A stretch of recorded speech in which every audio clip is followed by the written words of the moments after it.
Oo, kaya ayan, ngayon nagbububula-bula na naman ang bibig nung gullible. Alam mo pag gullible, ibig sabihin out of touch at tanga. O kaya ngayon gigil na naman yung gullible nating presidente. Dahil dun sa binitawan ni PRRD. O dahil dun sa binitawan ni PRRD, mga bossing, na salita dyan sa kanyang proclamation rally dyan sa Green Hills. Dahil alam nyo naman, ang PRD, palabiro yan. Pero dahil, putangin na, makahanap lang ng dahilan, makahanap lang ng paraan para masira ang mga Duterte, putya, eto na. Ang mga grupo ni Tambaloslos at itong grupo ni Bangag ay nagsanib puwersa na ulit. Paano muna natin? Pakinggan muna natin, mga bossing, yung speech ni Pangulo. Sana ang pagmamahal na ipinapakita natin pag Valentine's Valentine's? Wag lang naman sana. Ano yung Valentine's? Tanga na, bulol-bulol ka na naman. Yan ang sinasabi ko eh. 3 araw, 3 proclamation rally na yan. Oo, consistent na tatanga-tanga yung ano mo ha, yung mga speech mo na naman ha. Okay lang siguro na medyo hindi ka magaling sa una, sa pangalawa, medyo lilinis-linisin mo na. Sa pangatlo, tanga ka pa rin. Pucha, sabi nga, fool me once, shame on me. Mali, fool me once, shame on you. Fool me thrice, shame on me. Fool me thrice, si Bongbong na yan. Balems times daw. Ayun na kasi sabi sa'yo, huwag ka nagkakape. Kapag ka mag-i-speech ka, sinabi sa'yo, huwag ka magkakape, di ba? Huwag kang kakain ng pulbos. Huwag kang kakain ng mga matatamis, di ba? Hyper ka na naman. Pawis na pawis ka na naman. Pandidirihan ka na naman ng mga anak mo. Yung kilikili mo, basa na naman yan. Alam mo dati, may mga picture tayo nito. Laging basa kilikili. Kaya naman pala, uso naman ang deodorant. Pero bakit basa ang kilikili? Kaya naman pala, di ba may binunyag si Kati Binag na yung mga mahilig daw sa pulbos, o putya kahit malamig, pinapawisan yung kilikili. O sige, diretso. Araw ng puso. Dapat araw-araw natin ipinapakita yan. Yan po ang pangako ng ating mga kandidato. Oy, may pangako na naman yung mga kandidato. Putya sigurado kang maganda tong pangako na to ha. Ano tong pangako ng mga kandidato? Araw-araw na sila ay nakaupo at nasa posisyon, araw-araw ipapakita nila, ipaparamdam nila ang kanilang pagmamahal para sa Pilipinas. Gago! Hindi namin kailangan ng pagmamahal nila, Bongbong, punyemas ka naman. Ang kailangan namin, serbisyo nila. Kahit hindi na nila kami mahalin, basta magtrabaho sila ng tama, anong pinagsasasabi mo? Na yan ang pangako nila, araw-araw nila kaming mamahalin. Wag na. Utangin na, kahit wag na nila kaming mahalin, wag lang silang manalo at makapangulimbat ng pera ng bayang Pilipinas. Anong klaseng plataforma yan? Ha? Anong klaseng plataforma yan? Naghakot ka na nga ng mga pulis na magiging mga tsuwariwap mo dyan eh. Papalakpak sa'yo eh. Tapos ganito lang ang ipapakita mong speech? Na araw-araw habang sila'y nakaupo, mamahalin. Puta, hindi namin kailangan mahalin nila. Ang Pilipinas, kailangan namin magtrabaho sila para sa Pilipinas dahil pasweldo sila ng taong bayan. Umpisa pa lang, palpak na eh. Araw-araw mamahalin kayo. Tangina, araw-araw mamahalin kami ng mga yan. Ang tagal ng mga nakaupo niyan. Si Tito Soto, ilang term na yan. Si Pacquiao, ilang term na. Si Lito Lapid, ilang term na din yan. Pucha yan. Ano pa magagawa sa Pilipinas niyan? Sa tagal-tagal nilang nakaupo sa posisyon. Wala naman nangyari sa bayang Pilipinas. Mahirap pa rin naman tayo ngayon. Ba't pa natin ibobotong mga hayop na yan? Diba? Tapos may mga bagong muka. Si Erwin Tulfo na traidor. Si Tolentino na isa ring traidor. At saka itong mga babae nilang mga kandidato na hindi mo rin mawari kung ano ba talaga gusto sa buhay. Kung makapagmalaki naman to, araw-araw mamahalin, wag na. Okay na kahit hindi nila kami mahalin. Wag lang silang manalo. At wag lang silang makapag-perwisyo sa kaban ng bayan.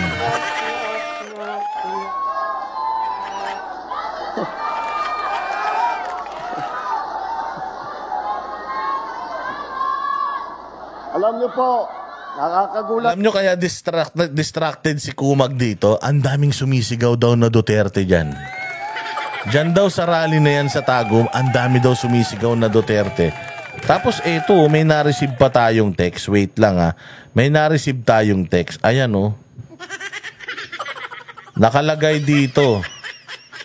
PBBM Rally 11:30 AM at BP Hall. Wear black shirt, no backpack. Hangyo lang mi na mag-lunch na daan ha. Free food and dinner, snacks, transpo and allowance. Ayan oh. It's a text message na ipinadala ng isang netizen. Ayan text message meron daw transpo allowance. Kaya naman maraming pupunta dyan. Dahil pinapangakuan nyo na naman ng ayuda. Putsang ina, tapos kung makapagsalita ka dyan, yabang-yabang mo. Akala mo naman pinuntahan ka talaga ng mga tao dyan. Tangi ang pinunta nila dyan, yung kakarampot na pagkain na ibibigay nyo. At saka yung kakarampot na abuloy. Ganyan kasi kahirap ang bayang Pilipinas. Pero wag ka, Bongbong. Wag sa Mindanao dahil isinusuka ka na ng Mindanao. Lahat ng project ni Pangulong Duterte sa Mindanao, hindi mo itinuloy. Kaya takot na takot ka rito sa lugar na ito. Bakit dyan mo sa Del Norte ginanap? Di ba nung huli nagpunta kayo dyan sa Davao del Norte, nuknukan ng dami tao? Bakit ngayon kakaunti na lang? Alam mo kung bakit, BBM? Sawa na sila sa pagmumukha mo. Ba't di mo gawin niya sa Davao City? Doon kayo sa may tapat ng City Hall. Para malaman natin kung talagang malakas yung mga kandidato mo. Balita ko nga May kakilala ako na malapit sa mga kandidato mo, 3 kandidato mo. Gigil na gigil daw sa'yo. Yung mga amo nila dahil panira ka daw ng trip. Ang lakas daw ng trip mo, bad trip daw. Diyan ka daw nagkakalat ng, diyan ka daw nagtitrip. Diyan sa may mic, akala mo naman daw, wala kang pakialam daw sa mga kandidato mo kahit anong sabihin mo. Kahit na hindi na makakatulong sa kanila, tinutuloy-tuloy mo pa rin kasi daw masyado kang makasarili. Palibasa daw, nanalo ka na. Kaya daw wala ka ng pakialam sa mga ikinakandidato mo kahit na i-divide mo yung mga Pilipino para hindi sila iboto, okay lang daw sa'yo dahil ang importante sa'yo, mailabas mo yung sama ng ugali mo. 3 yun Pare-parehas, sinasabi nila na yung mga amo nila urat na. Yung mga amo nila asar na. Dahil sa kadaldalan daw nito, minsan daw, imbis na nakakatulong, nakasasama pa. Dumami daw ang troll nila. Dumami daw ang mga basher nila sa mga social media nila after nagbitaw ng mga salitang kabubuhan. Itong Pangulo ng Pilipinas. Diretso. Kung minsan ay pagka nagsimula ulit ang halalan, ang campaign period, nagugulat po kami na parang napakabilis. Ngunit nandito uli po tayo. Ngunit, alam niyo po, kahit na national lang ang nagsimula ngayon at nandito ang ating mga national candidate, meron po tayong kasama na kumpleto na ticket sa buong Pilipinas na siguro mga 18,200 ang kandidato ng alyansa. At yan po ay buong buo, solid na solid, kagaya po ng ating mga kandidato para sa senador. Bakit po ganun? Bakit yung ibang partido, bakit yung ibang magnagsasama ay hindi makapagbuo ng mabigat na tiket? Dahil po, ang kanilang iniisip lamang ay kung paano nila tutulungan ang kanilang sarili at manalo ng eleksyon. Ngunit dito po sa alyansa, kaya po ang tawag sa amin ay alyansa dahil meron kaming paniniwala. Wala na may gusto sa'yo, Bongbong. Tingnan mo yung ano mo sa Davao del Norte, yung live ninyo, ha. Tingnan mo, ha. Saan ka makakita ng ganyan? Ayan, oh. 666. Putang ina, 36. 666,000 na Pilipino pinagtatawanan ka. 5,900 gigil na gigil sa'yo. Out of 600 plus thousand, putang inang yan, 15,000 lang yung mayroong gusto sa'yo, Bongbong.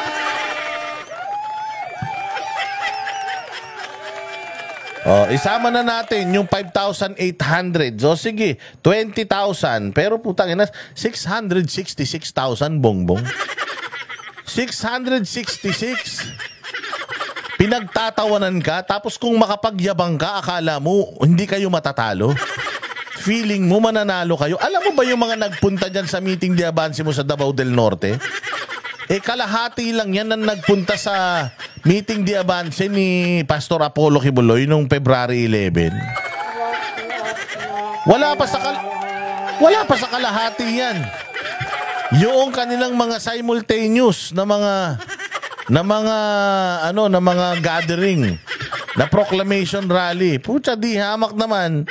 Kung dyan lang sa Mindanao, pag pinagsama-sama mo lahat nung simulcast na broadcast nila sa buong Mindanao, wala pa sa kalahati ang dami ng mga binayaran mong mga pupunta.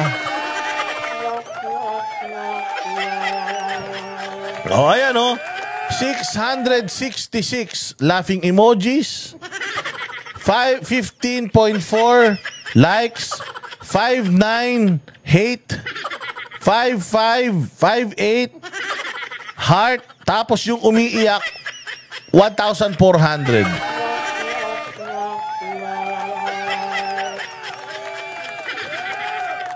Hindi ba?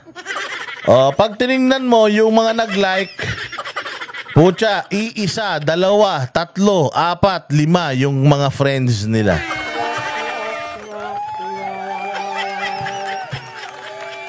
Ganyang katindi. Mga bossing. Tapos karamihan, mga mga taga-ibang bansa pa. Yung mga Thailand, di mo maintindihan pangalan. Mga Bombay. Mga Bombay, mga Vietcong, mga Thailander. Anak ng tinapay, Bongbong. Mahiya ka sa sarili mo. Just sure loose na yung mga kasama mo. Mantakin mo, sabihin mo ba naman sa Iloilo na alam na nila ang gagawin nila. Pag upo nila, magbibigay sila lang ng konting tulong. Diretso.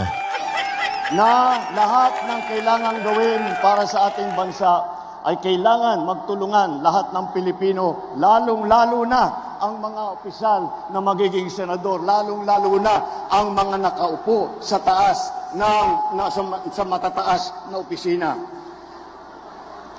Alam niyo po, kung minsan nakikita natin yung ibang partido, hindi sila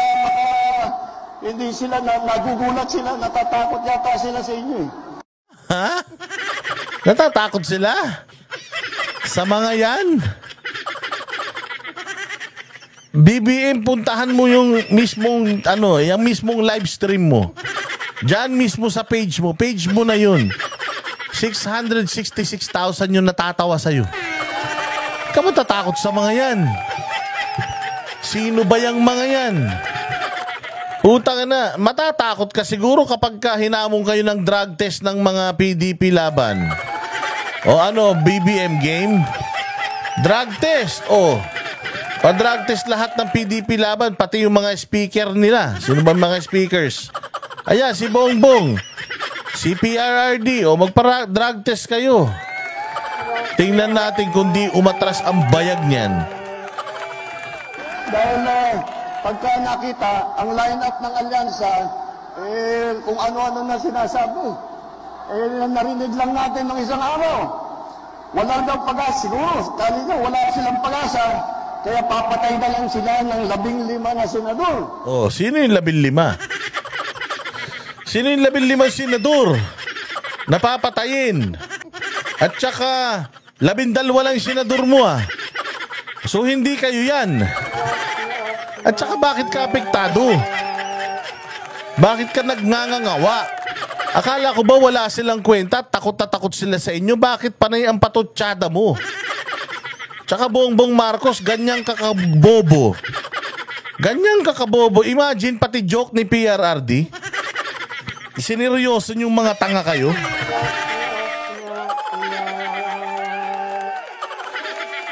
Imagine that. O ano, death threat na naman yan. Alam mo, pinagtatawanan ka na ng buong mundo, Bongbong. Basta lang makabanat ka sa mga Duterte, pero hindi ka nahihiya na hanggang ngayon hindi ka pa nagpapadrug test. Hindi ka nahihiya na hanggang ngayon hindi mo ina-address yung issue na sabog ka daw araw-araw. Alam mo kung ako sabihan na sabog araw-araw, putya magpapadrug test ako kagad. Lahat papagawa ko, drug test, hula, pungsoy, lahat ipapagawa ko para lang mapatunayan ko sa taong bayan na fake news. Yang ikaw ay drug addict. Ba't hindi mo kaya? Baka dahil hindi fake news yan. So ayun na naman mga bossing ang kanyang speech. At binigyan niya ng kulay yung sinabi ni PRRD na wala tayong pag-asa. Siguro para manalo tayo baka kailangan patayin na natin yung mga at least mga 15 senador para magkapag-asa tayo. Alam mo, hindi ka nakakaintindi Bongbong Marcos ng mga sarcasm. Nakakapagsalita ka pa ng ganyan. Tingnan mo naman yung views ng speech mo sa views ng mga speech ni PRRD para mahiya ka sa sarili mo. Pero BBM, magiging kakampi mo ako kapag ikaw nagpa-drug test ka. Tapos ikaw nag-positive ka at nanguna ka na lahat ng mga kandidato mo ipa-drug test mo. Pero every time na hindi ina-address yung issue, every time na hindi niya tinatanggap yung issue, ibig sabihin, positive. Ay, talaga, sabagay. Ang mahirap naman ng ibang tao. Ang iniisip lang nila, ang kaisa-isang solusyon sa lahat ng problema ay pumatay pa ng Pilipino. Nakakapagtaka. Magtataka kami, wala kang utak. Ang nakakapagtaka, paano ka naging presidente nang yung utak mo gaipis? So kita mo, walang nag-react sa kanya. Walang bumili noong patutsada niya because Bongbong Marcos, Bisaya yung mga kinakausap mo. At itong mga Bisaya na ito, nagkakaintindihan nito. Titig pa lang, ngiti pa lang, kilos pa lang. Nagkakaintindihan na tong mga to. Kaya yung black propaganda mo, na ididikit mo kay Duterte na naman yung mga kamatayan sa bayang Pilipinas, hindi kakagatin ng tao yan kasi alam ng tao na si PRD at alam lalong-lalo na dyan sa Mindanao kung anong ugali ni PRD. Na siya ay palabiro lang talaga. Alam mo, nung sinabi niya yan doon sa meeting di Avance, sabi ko kakagatin to ng mga tanga. True enough. True enough. Alam mo itong mga to, parang mga mga bingwit. Parang mga isda to na binibingwit mo. Ang daling mahuli ng mga kupal. Bakit? Kasi gullible at saka personal yung galit nila sa mga Duterte. Sino ba naman hindi magagalit sa mga Duterte? Ang Duterte galit sa komunista. Di galit na galit ang komunista din sa kanya. Si Duterte galit sa adik. Kaya yan, galit na galit yung mga adik. Bakit ganun? Ngunit, maintindihan mo rin. Dahil kung ako nga ay nasa kabilang partido at itong mga ito ang kaharap natin, ay bako, mahihirap sasabihin ko, mahirap na kampanya ito dahil mabigat ang kalaban. Mabigat ang kalaban dahil tignan yung una kung tikilatisin natin sila ng isa't isa. Napakatingkad po ng mga record nila. Yan lang din sinasabi mo. Napakatingkad ng record. Meron tayong senador. Si senador ganito, ganyan. Meron din po tayong mga congressman. Si congressman ganito, ganyan. Kompleto tayo. May mga ganun ka pa. Paulit-ulit na may sinasabi mo. Hindi mo pa makuha ng tama. Naka-script na nga lang. Pucha, uutal-utal ka pa. Napakaganda ng kanilang mga naging performance sa kanilang iba't ibang inupuan na mga posisyon sa pamahalaan. Kapag naman, kaya isa-isa sila magaling, pinagsama-sama pa natin silang lahat. ay talagang nakakagulat na ang kanilang tibay at lakas. Ano? Nakakagulat yung tibay at lakas? Bakit? Tinesting mo na ba yung tibay at lakas nila, BBM? Isipin nyo lang po, dito po sa ticket ng alyansa, 8 po ang naging senador na. Yun, 8 ang naging senador na. So, ibig sabihin, tama na yun. Naging senador na sila eh. Wala naman nangyari sa Pilipinas. Tanungin mo sarili mo ngayon. 3 years after ni Bongbong, tanungin mo sarili mo, umunlad ba buhay mo? Na-afford mo na ba yung mga dating hindi mo na-afford? Hindi ka na ba nangungutang? O di ba, simple lang naman ang sinabi ni PRD, if you feel like kaya nyo na maglakad sa dilim at safe na kayo, then go ahead, boto kayo sa kanila. Kung yung corruption, wala na, o sige na, boto na kayo sa kanila. Kung sa tingin ninyo ay wala na kaming silbi sa bayan at sila na lang yung may silbi, go ahead and vote for them. Ganyan kalupit si PRD. Pero ito, putya na, buhat ng kanyang bangko. Meron istorya niyan eh, mga bossing eh. May istorya niyan sa Biblia eh. Yung isang makasalanan at saka yung isang self-righteous. Yung self-righteous, mga bossing, ang ginagawa niya pag nagdadasal siya, nako po, ganun yan. Salamat po, Panginoon, dahil ang galing-galing ko. Ako po ang pinakamagaling na presidente sa Pilipinas at lahat ng mga hindi ko kaibigan ay mga bopols. Kaya po, nagpapakumbaba po ako. Ibinabalik ko sa inyo ang lahat ng ito. May ganun pa siya. Meron namang isa, tas sabi niya pa, ako po ay isang mabait na tao, hindi katulad netong isang to. Makasalanan. So, ginagawa niyang malinis yung sarili niya, tapos yung ibang tao, tinuturo niya na makasalanan. O sa tingin ninyo, sino ang ibibless ng Diyos sa ganyang sitwasyon? Ang ibibless ng Diyos, sino? Yung maraming kasalanan na taimtim na nagdadasal at humihingi ng kapatawaran sa kanyang mga nagawang kasalanan. Pero yung self-righteous, na ang taas-taas ng sarili, na ang taas ng regard sa sarili, nakaupo sa kanyang kabayong 10 feet tall, yung mga bilib sa sarili at tinuturo pa yung iba na marumi kesa sa kanila, yan yung mga hindi maliligtas. Kasi ang tawag sa mga yan, self-righteous bitches. Ganon si Bongbong. Ganon siya. Feeling niya siya na lahat at lagi niyang tinuturo lahat ng issue saan? Sa kalaban niya. Only to find out, ang Diyos mas nakikinig dun sa mga tao na taimtim na nagdadasal na walang inaabala, inaabuso at walang ichinichismis na tao. Yan ang lagi mong tatandaan, Bongbong ha. Kaya alam na po nila yung trabaho.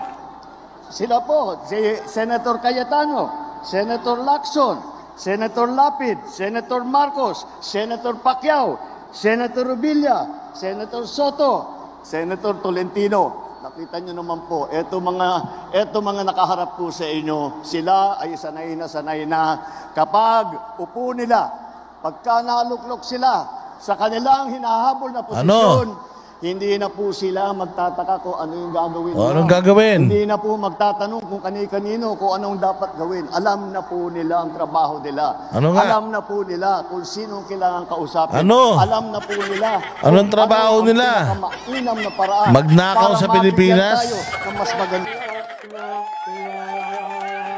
Ha? Yung magnakaw sa Pilipinas, yun ang ano nila? Tangan-tangan nila? Walang hiya talaga to si Bongbong. Oh. So he took a job at PRD dahil dun sa remarks ni PRD na patay na lang tayo ng 15 para wala tayong problema. Bongbong, 12 lang po ngayon ang presidente ng Pilipinas, if I'm not mistaken. Oo, kaya imposibleng tangan na lang kayo kung inyong siseryosohin yung sinabi ni PRD. Oh, Diyos ko po.